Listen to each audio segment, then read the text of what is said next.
हातकणंगले तालुक्यातील खोतवाडी ग्रामपंचायतीच्या उपसरपंचपदी सौ देवकी नामदेव शिंदे यांची बिनविरोध निवड करण्यात आली। 30 जून रोजी खोतवाडी ग्रामपंचायत येथे सरपंच विशाल कुंभार यांच्या अध्यक्षतेखाली विशेष सभेचे आयोजन करण्यात आले होते।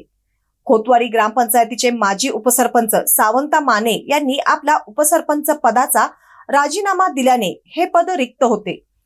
सदर उपसरपंच पदाकरिता अर्ज सादर करण्याचे विहित कालावधीत देवकी शिंदे यांचा एकमेव अर्ज दाखल झाल्याने व तो छाननीत कायम झाल्याने त्यांची खोतवाडी ग्रामपंचायतीच्या उपसरपंचपदी बिनविरोध निवड झाली असल्याचे सभेचे अध्यक्ष सरपंच विशाल कुंभार यांनी जाहीर केले।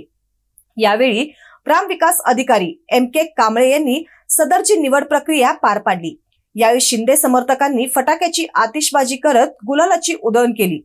यावेळी नूतन उपसरपंच व मावळते उपसरपंच यांचा सत्कार सरपंच विशाल कुंभार व उपस्थित सदस्यांच्या हस्ते करण्यात आला।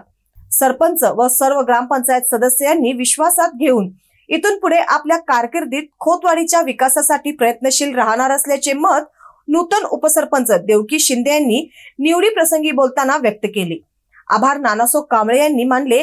यावेळी ग्रामपंचायत सदस्य गजानन नलगे, नरेंद्र पोटे, अजय डुबल, राहुल कांबळे, रियाज चिकोडे, उत्तम सासने, सुजाता स्वामी, शिल्पा पोवार, माधुरी सुतार, निर्मला खोत यांच्यासह शिंदे समर्थक व ग्रामस्थ मोठ्या संख्येने उपस्थित होते।